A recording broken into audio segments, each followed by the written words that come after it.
It's good to see everybody this morning. Glad that we can be here and come together to study and to fellowship with each other and encourage and edify. If you turn with me to number 488, Standing on the Promises, we'll sing the first and fourth verses of that one. I believe that's the right one, 488. All right, good. Okay. And again, it's good to see everybody. So if you'll sing with us, and then we'll be dismissed to our classes. Standing on the promises of Christ my King, through eternal ages let His praises ring. Glory in the highest I will shout and sing, standing on the promises of God.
Good morning. Good morning.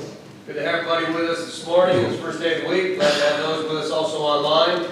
We're able to continue our class study here as we've been talking about different Sunday Bible questions. Excuse me, I have a little bit of a cough. And allergies really getting me the last 2 weeks. We're continuing to talk about, did God create everything from nothing? And when we look at this, we decide, basically looking at evolution against creation and knowing that creation is been proven time and time and time again. For evolution, of course, we know is a theory. The facts just don't add up for what evolutionists want us to believe when to look to that. I was looking at some statistics dealing with evolution, and I'm sure you can understand this. We know when we think about when evolution is being taught in, say, public schools or being taught in colleges, and it seems that when someone gets a degree, a college degree, their evolution of thought goes higher. It gets higher. That they look at evolution more than they do creation. Don't think I'm saying college is wrong or not a good idea. I'm not saying that at all. I'm just saying we can see what's being fed in there, what's happening. I know that even our public schools here, even in Polk County, one of the teenagers was glad to be able to sit in a class and said they were able to refute what was being taught here at the school here about evolution being proven. Evolution being a proof, an actual thing over creation. And we know that that's not the case. So it is important to look at areas like this. It's important to look at questions about this.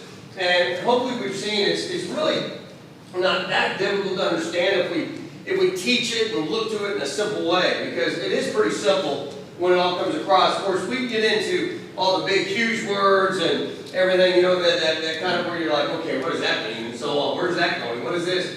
And it really doesn't help us in a sense completely. It's good to learn those things sometimes, but we want to be able to look at our faith and be able to answer things very quickly. Basically be able to say that, yeah, this is why this is taught. This is why the Bible says this. Or, why we understand creation has got to be real. Why we have got to understand, that God definitely created everything from nothing. And it's not just the eternal evidence that's found in the Bible, there's so much external evidence that is found, even with what's written in the world by other people, but also what we see in the world, what we've found in the world, and all those things from that. So that's what we see with this when we think about this. Did God create everything from nothing? I was curious also about the statistics of people in the church, Christians in the church. And we know in the last 12 years it has dropped 8%, meaning only 45% of our entire country, 45% of our country actually attends somewhere, I'm not talking just Church of Christ, attends somewhere once a month at least. Only 45%. We go, well, that's pretty good. I mean, really, it's not. I mean, when you think about it, and then you look at where we're at, but it doesn't mean we stop the course. It doesn't mean we give into something. We stay the course and we continue in it and what is there. And so you can see it is kind of a fighting against, what's teaching creation over evolution, and because of the way the world is hearing things, being told things. The only way people are going to learn about creation, they're going to have to be taught about it. I mean, they're going to have to be taught, and we have to continue to do that. And that's why we see this is so important like this. So let's jump back into where we were last week. Like I said, this is a question that was asked to me some years ago, and I've used it in sermons and going through these. And as we look to this, realize this class here, we'll have finish what we have from last week, and then we'll have one more question dealing with this here, and then we'll move on from it. But remember last week we read out of Isaiah 45, 9 through 13, and I believe it's a very important verses to read when it deals with what God says about creating things and creation found in them. So someone go and read that for us. We'll begin Isaiah 45, 9 through 13. We looked at this each time, and we'll look at it again this morning. Isaiah 45, 9 through 13, please. Woe to him who scribes with them who formed him, a pot among earthly pots. Does the clay say to him who formed him, what are you making? Are your works as no handles? Woe to him who says to a father, what are you begetting? Are you to a woman? With what are you in labor?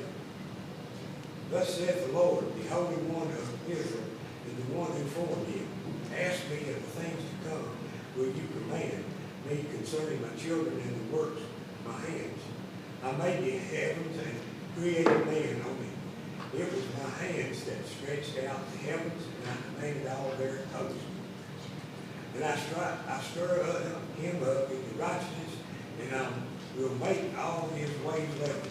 He shall build my city and set my exile free, not from price or reward, saith the Lord of hosts. Thank you. So basically we're finding in these words where God's talking with Isaiah, and Isaiah's writing these words, is, God's basically like, I did everything. It was me. I created it all. Things just didn't come by chance. It wasn't the case at all. So we look at those. So by stating that, then we got into a few thoughts of understanding, first and foremost, the ancient Hebrew language words that we see being used, the words of Asal and that of Bara. And it's important to look at these as we remind ourselves, we looked at last week, and that is the week before.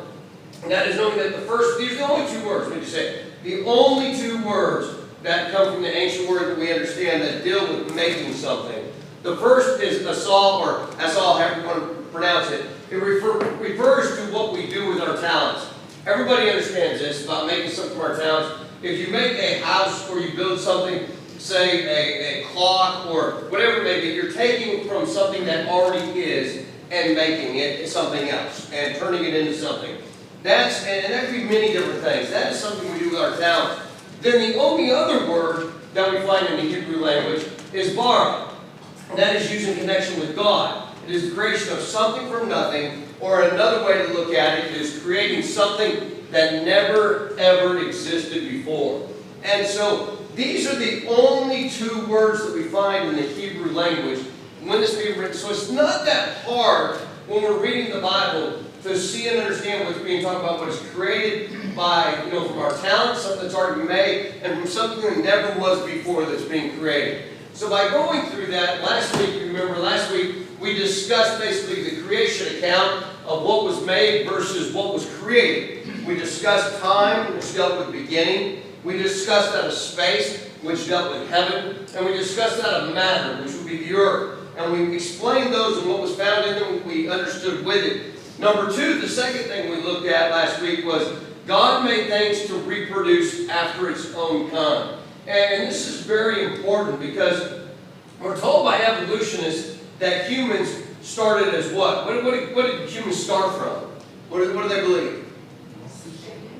Out of a tiny little, like an organ, out of a pool of water, like a pollywog, jumping. After so many jump after time, something comes about and it's created, and then that turns into something, which then becomes something different, which then becomes something else, and becomes human, we would say. Rather, we've talked about this before.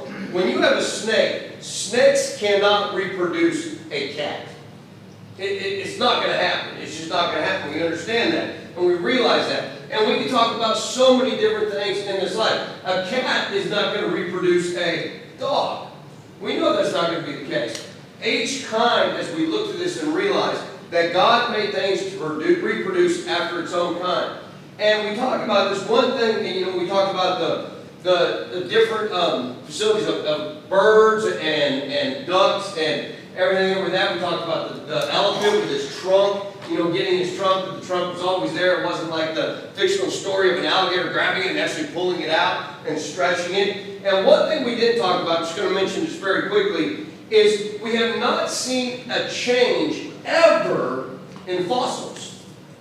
Finding fossils, when you find fossils, you would expect if there was one thing being created from another, you would see a change in that same style fossil, that fossil changing, reproducing something different, going boom, boom, boom, and making something there. There is nothing like that at all. They're all the same, just like if we see things that are living, it's their kind after their own kind. So it's really important to realize that the unproven claims of evolutionists, the Bible states each kind of creature reproduces to produce more of the same kind. And that's the way it's been, that's the way it's always been, and that's the way it will always be. And someone stated last week, and it's so true, if it was really the case of something becoming something different, why is it still not happening today? I mean, is that something, why is it not happening today? Was there like a big change in the, in the environment, things happening and so on? And so we see that. But also, brethren, as we look at these things, so we understand that creation, to look at it, is so important when we just look around us today in the world and what we see. And we have to look to the Bible and believe it in what is there. And what happens over time is some people that are even Christians will start to basically question themselves, question others, and say, maybe we need an older earth theory than a younger. Because remember, what do evolutionists need? What does evolutionists need to make their thing work? Their theory? A lot of time. And the time just keeps changing. More time, more time, more time. But brethren, we cannot believe in an old earth. We can't look at it that way. Because once we start to do that, you might as well throw the entire Bible away. Because in the very beginning of Genesis 1, it talks about the earth and everything that we have, everything we know, the universe, so on, being created in how many years? We're like, wait a minute, whoa, what do you mean years? How many weeks? We'll say what? How many days? 6. And Moses, could have used different words. I believe that one word is dor, which deals with a time period, or the other word is yom, which yom comes down to, guess what it literally means? When he said morning and evening, the word yom in Hebrew refers to a 24-hour period. He knew specifically what to write there and what was being done. And that's what we see. And you can go through the creation period without a doubt and see and understand how the herbs came before. We see light and the sun, we would say, and moon and so on. And how do those things grow? Without that, they would die. So it's very simple to see it. But once we start believing in different ways, brethren, you must throw the whole Bible away. Because we can't believe in creation. You can't believe in the beginning of Genesis. You can't believe in any of it. And so we truly have to see what's there and let it guide us in that right direction. Mom, go ahead. A preacher once said that, we had, in evolution, said we had cavemen. Look how different they were, But what he brought out is, even today, some people, if their child is born like Down syndrome, they look different, or they're deformed, they put them somewhere. The caves may have been where they put the deformed people. They're not a different species if they're humans who were deformed. You know, society does different things all throughout time. They do that.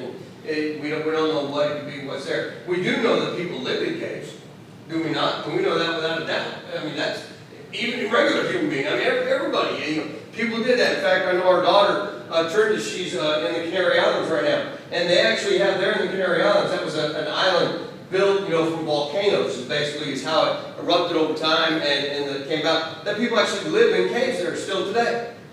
Still today. Now, it's not like what we would think. You know, you would go into a cave and have nothing in there and all this dirt floor and so on. And they made it nice and fixed them up with windows and so on in them. But they do. And, you know, when we think about cavemen, when they're talking about evolution or creation, what are they really talking about? They're talking about a person that doesn't have the knowledge of a brain, how to really use things right, doesn't even know how to probably use fire, finally figures it out. I mean, but the Bible never talks about anything like that. And what's interesting is they don't find those type of things. People say, well, what about the fossils, the skeletons they found that look like what they call the missing link? You know, I mean, something wrong with it and so on. Rather than the majority of those that they find, guess what? They never find them together.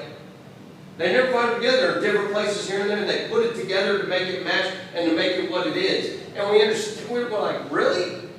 Brother, humans, even today, when humans die and look at their skeletons, does every human have the same size head?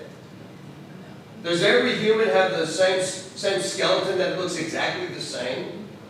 No, they don't. But we understand, we can see that it's a human. There's the understanding of it. So when we look at those areas of this evolution and creation, we have to truly understand that we have to learn what's there to move us in that right direction of creation, which brings us to this next thought. So we looked at the area we talked about of time, all that going on with the matter and with earth, heavens, and basically in the beginning. Talked about us coming from the same thing, every kind of its kind. But here's the next one. This next one is here, survival of the fittest. This is another theory or thought of evolutionists. And let me explain what I mean by this. Evolutionists will claim that creatures best able to survive and adapt to the environment live to produce offspring, while the less fit tend to do what? Die off. They teach that. Therefore, as mutations occur, the belief is the changes which enhance survival remain while harmful mutations are removed from the gene pool. Rather than that saying, this is a this thought of survival of the fittest is so far out there, and it's so easy to basically disprove that I'm surprised they even use it still today. But you know what it is? They have to use it to explain other things or to make things work in their theory of evolution. Or I guarantee you, they would have got rid of this thought years ago. But they can't, because once they do, it messes up other things in their theory. So let's think about this for a moment. Let's look at what Ecclesiastes says. Here's Solomon talking, and let's see what he says about things, about that understanding that the best or the fittest don't always survive. And we need to understand that. So I'm going to read this for us, please. Ecclesiastes chapter 9, verse 11. I return the salt under the sun, that the race is not to the swift, nor the battle to the strong, nor bread to the wise, nor riches to men of understanding, nor favor to men of skill, but time and chance happen to them all. Thank you. The last part of that verse is so important. Notice that. But time and chance happen to who? All. Them all. Means everybody, right? Everybody. Time and chance. I mean, we know that you say someone that's very, very fit. Yeah, they might be able to do something, that takes a lot of strength, or someone that can't. But does that mean that person that's fit is going to survive longer than the other? It doesn't mean that. Not at all. In fact, we have many examples throughout time in external books, books written by human beings all throughout time, But we also have examples in the Bible that are so clear for us. So, brethren, we need to realize this, that the fittest don't always survive. I think probably one of the greatest examples is the death of Abimelech. You know, Abimelech, we see when we think about him in Judges chapter 9, he managed to make himself king of Israel. He made himself king of Israel for 3 years during the days of the judges. Remember, during the days of the judges, they went through all these different kings. I mean, it was just crazy. Back and forth, it was just constant. And what we find about him is this man was brilliant. He was a brilliant warrior, winning many battles, and he led a strong group of warriors and managed to stomp out any rebellion that came against Israel. Any rebellion. Didn't matter what it was, he could stomp it out.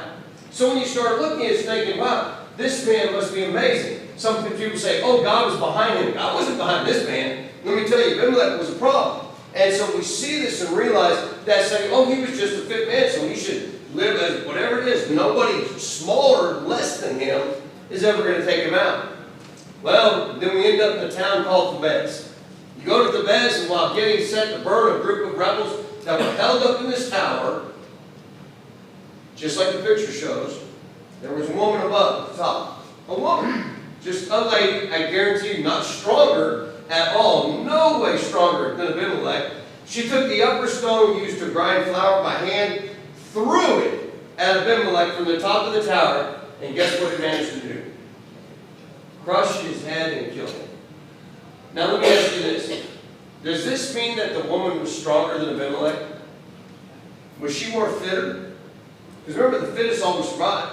Was she the fittest of the two of them, do you think? Who do you think, if they were standing face to face with each other, would win a fight? Anybody? Abimelech. Without a doubt, Abimelech would win. So here we see, how did she then manage to kill this man? Was she the better warrior? Or was it simply because she happened to get a lucky shot at a better man? Remember this right here? But time and chance happened to who? Them all. Time and chance. Do you think, when we look at that, there's different thoughts to it, that possibly she has dropped it just by chance, or maybe God was even involved with it, from what we read in the Scripture. But look at the thing here. Do you think Abimelech expected to die that day at the hands of a woman? Do you think Abimelech expected to die that day at the hands of any woman? No. Because he believed himself to be the fittest of all, the greatest warrior at the time in the days of Israel. Brethren, we see very quickly, just very quickly simple, how this verse makes so much sense when it comes to the thought. Here's another one. How about another, that 1 in 1,000 shot? You know, a 1 in a lifetime shot that comes about here. We all know the young boy David, don't we? We all read about him in the Bible, we've seen this, talked about it, and experienced in war, you know, wearing no armor at all, just it's too big for him, he's not used to that. And he brought down this gigantic, I guarantee you, much fitter, much stronger Philistine warrior with a single stone from a slingshot. 1 Samuel 17:50 tells us. Makes it very clear. Who was the better warrior, do you think, between these two? Who do you think literally was the better warrior, David or Goliath? Goliath, without a doubt. In fact, how many of the other Israelites that were all there and looking at the Philistines, Goliath's here, bring him out and fight me, how many of the other Israelites volunteered to fight him? None. Why? They were scared. Why were they scared? Was any man probably as fit as this man? Nobody stronger, nobody bigger, without a doubt. Who had the superior strength? Who had the superior weapons? Who had the superior armor? In fact, you know, when Goliath came out there to fight David, he didn't come out there by himself. Guess who he had standing in front of him? A shield bearer, exactly. To protect him. And when you start thinking about that, you go, wait a minute. And then he sees David, and he's like, oh, forget it. This is going to be easy. See, and apparently what people would call lucky shot, which we know was not a lucky shot, from a small boy, brought him down. Brings you back to this verse. Time and chance happen to all. Brethren, we need to realize how important this is. That the fittest don't always survive It isn't how God made this world. You know what evolutionists will say? It's because God didn't make the world. That's what they'll say. But brethren, we know that's not the case when we look at what we see of creation and evolution. In fact, 1 Corinthians. Someone read this for us, please. 1 Corinthians 1, 27 through 29, please, when Paul wrote to Corinth. But God has chosen the foolish things of the world to put to shame the wise, and God has chosen the weak things of the world to put to shame the things which are mighty. And the base things of the world and the things which are despised, God has chosen, and the things which are not, to bring to nothing the things that are, that no flesh shall glory in his presence. Thank you. It's pretty simple to see the fittest don't always survive with what we read in the Bible, with what we read in history, from what we've always seen. And this is, once again, one of those thoughts that evolutionists wish they could get rid of, but they know they can't because it takes away from everything else they teach. So they have to keep it there, and they have to try to keep explaining it. Brethren, so when we look at these thoughts, these ideas, let us realize that creation always wins. It always wins. But once again, we have to teach people about it. We have to tell people about it to continue it going. Which brings us to our last thought. Our last thought of this area here, did God create everything from nothing? And here's this. Evolution claims that what never existed before came about by blind, random chance. Wow. Well, what a comment, what a statement to come out and say, yeah, we are behind this 100%. I don't see how anybody could be behind that when you start just simply talking about things in the world and what's found. You know, you always hear about the person talking about an item found in the forest, and it's usually, you know, you see by the date and time, usually it's a watch. But let me ask you this. If you find a cell phone in the middle of the woods, what is your first thought when you find that? Is it this? Wow, I can't believe this thing just came about from nothing at all. It's here. Or when you look at it, you probably think, I wonder who did what? Who lost this? Do you think ever that this wasn't created? That it was just came about by random chance? Does anybody ever think that at all? Anybody else? Let me ask you this. Say you've been looking for something for a long time. I mean, whatever it might be. I mean, something you don't own yet, but just say a certain color of something and design and everything with it, and you find it. And you go, wow, I thought it into existence. Is that what we think? What do we think? Someone finally created something that I've been looking for a long time. And it's that word asset. They've created from something that already existed. Knowing and understanding that talent. Brethren, when we look at this thought of, you know, the Bible says that God and only God creates what never existed in physical presence or in thought. All you have to do is look around the world. All you have to do is look around our community right here. You go outside and you look at things, and you ask yourself, do you really believe all this came about by random chance? Look to the person next to you. Seriously, for just a moment. Look at the person next to you. Look at their face. Look at their face. Now I want to ask you something. Melissa's like, okay, we're right. Y'all look back over there. You go. Turn around. Could you actually believe, looking at the individual next to you, that they came about by random chance? Does that make any sense? Really doesn't. You know, we can go through all the things about the eyeball, the hand, you know, the mechanisms that are found in them and everything that works in our eyeball, the millions of cells that are on one little cone and the other cone. It's just remarkable. We're not going to go through all that. But it really is. But here it is. It's this simple. You look at those things around you, you look at the person next to you, and you're like, there is no way that it just happened by chance. Let me ask you this. When you go outside, say at night, you go outside at night, and you're sitting there with your friend, your spouse, your parents, children, whatever, and you're talking to them face to face. You're talking this close to them. And then all of a sudden you look up and you see the stars. How long does it take for your eyeball to change from that to that? from someone right here to something millions of miles away.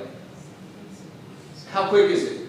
Some say, well, my eyes don't work as well as they used to. Okay, but how quick does it usually happen?